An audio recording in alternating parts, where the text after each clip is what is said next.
Bat का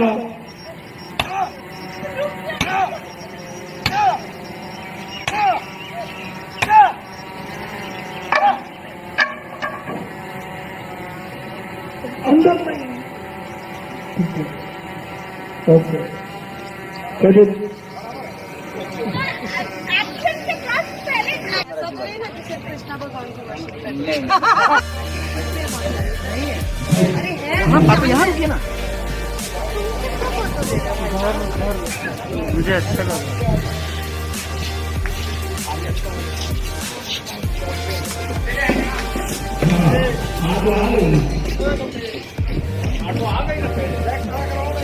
interview में भी आपको कहीं ना कहीं जातिवाद नजर आ रहा है।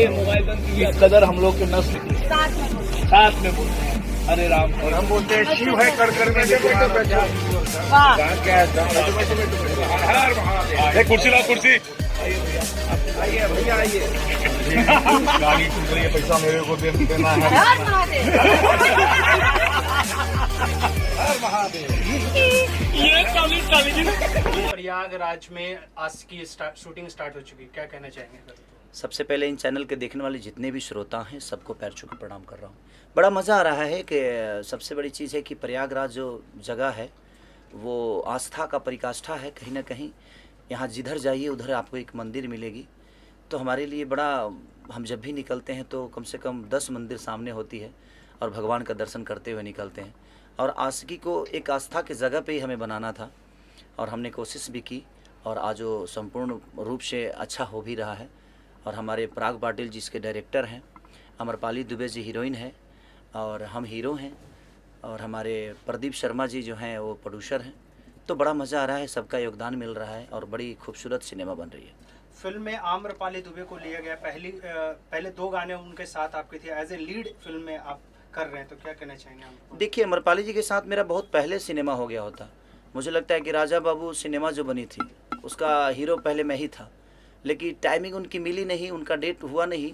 तब तक मेरी डेट कहीं लड़ गई तो मैं कहीं ना कहीं मैं बोला कि सर आप आगे कर लीजिएगा। तो उस सिनेमा का हिस्सा में नहीं बनाने, तो शायद मुझे लगता है कि बहुत पहले ही अमरपाली जी का और मेरा जोड़ी आया होता। लेकिन फिर उसके बाद सुजनी बनी नहीं हम दोनों की। तो ये होता है ना कि समय से पहले भाग्य से ज़्यादा किसी को कुछ नहीं मिलता है। तो शायद अभी ही समय था आस्की के लिए, और वो समय मिला अमरपाली जी का, और चीज़ें हो रही है और बड़ा खूबसूरत सिनेमा बन रहा है। क्योंकि अमरपाली जी अद्भुत एक्ट्रेस हैं और इनके साथ काम करने का एक सबसे बड़ा मज़ा ये है कि वन टेक चीज़ें होती है और बड़ा मज़ा आता है। और जब कोई परफॉर्मर आपके सामने होता है ना, तो खुद को इंसान 100% नहीं 110% देने की कोशिश करता है। तो सामने वाला जब 100 कर रहा है ना, तो कोशिश करता है आदमी 110% हम करें, तो वो मज़ा आता है। तो कुछ करने की इच्छा होती है और फिर वो चीज़ें बड़ी होने लगती है। हमारा डायरेक्टर अगर इतना सोचा है तो हम उसको अपने परफॉर्म से इतना बड़ा कर देते हैं चीज़ों को, तो वो बड़ा बेहतर होता है। तो अगर समझदार एक्टर आपके सामने खड़ा है तो ऑब्वियसली चीज़ें अच्छी होगी।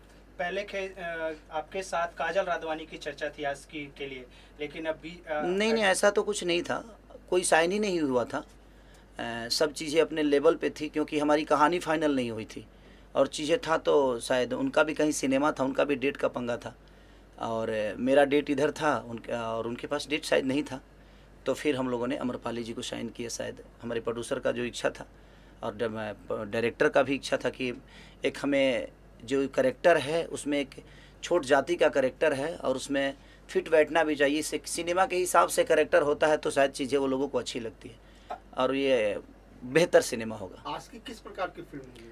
देखिए, कहीं ना कहीं एक जातिवाद जो सबको घेर के रखा है, और वो चीज़ें जब सिनेमा आएगी तो हम बताएंगे रंजन भी आपको, क्योंकि वो एक अलग लेवल का आस्की है। आस्की दीवानगी ऐसी है, मुझे लगता है कि ऐसी दीवानगी किसी आस्की में आपको नहीं मिली होगी।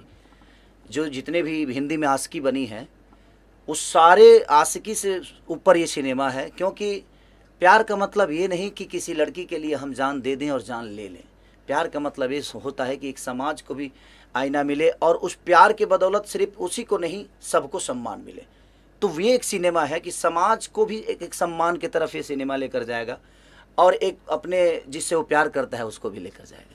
अच्छा खेसारी जी, एक बात बताइए कि भोजपुरी फिल्मों के इस दौर में 20 साल, तकरीबन 20 साल हो गए, लेकिन वो आज तक स्थापित नहीं हो पाया। जैसे साउथ की इंडस्ट्री स्थापित है, बंगाल की इंडस्ट्री स्थापित है, आज मराठी फिल्मों की स्थापित हो गई, तो क्या कारण है कि हम लोगों की इंडस्ट्री स्थापित नहीं हो पा रही है? सबसे बड़ी चीज़ जानते हैं क्या है? उसमें कोई दोषी नहीं है और सब दोषी हैं। हमारे कहने का मतलब कि हमारी संख्या तो ज़्यादा है, बट हम रिस्क लेना नहीं चाहते। हमारे पास मल्टीप्लेक्स नहीं है, हमारे सिनेमा को बढ़ावा नहीं मिलता है।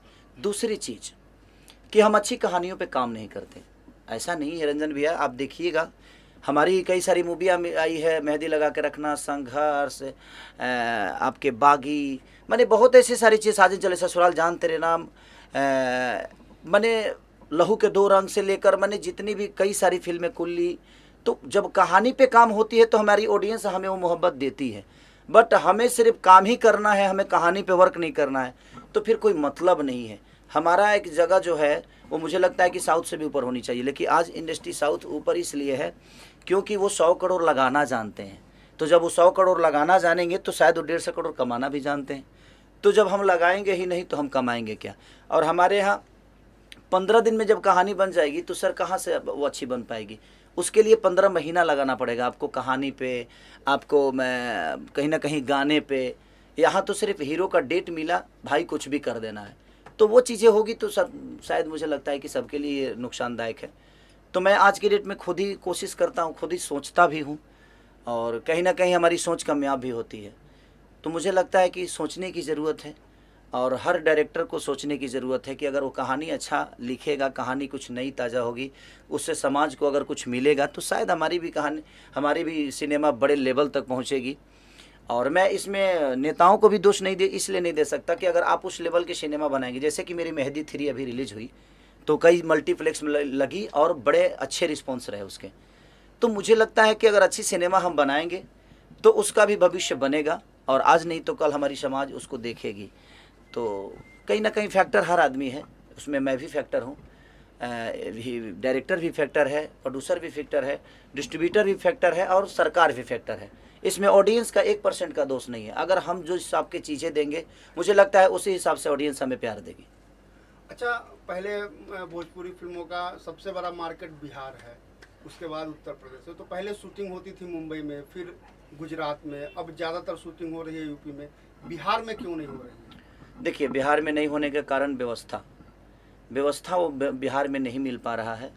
और सब्सिडी, मान के चलिए कि जो लोग हैं कि कुछ सब्सिडी से सरकार का हेल्प मिल जाता है, तो उनका शूटिंग का खर्चा, जो होटल का खर्चा, जो वहाँ पे बिल पे कर रहे हैं, आज यहाँ खाने का खर्चा, होटल का खर्चा, गाड़ी का खर्चा, तेल का खर्चा, क्रेन का खर्चा, माने जो चीज़ें खर्चा होता है तो कहीं ना कहीं सरकार उसको हेल्प कर देता है। तो सब्सिडी का जो जरिया है यूपी सरकार का, वो काबिलिय तारीफ़ है, और इसके लिए मैं धन्यवाद देना चाहता हूँ इस सरकार को, जिन्होंने सब्सिडी का दौर चलाया, और हर आदमी आज सब कहीं ना कहीं, कुछ जो फिल्में टूटती थी, जो प्रोड्यूसर बर्बाद हो जाते थे, तो कहीं ना कहीं सब्सिडी के आसरा से लोगों को बचे या ना बचे, लेकिन वो बर्बाद नहीं हो पाते हैं, तो फिर आगे हिम्मत करके वो चीज़ें बनाते हैं।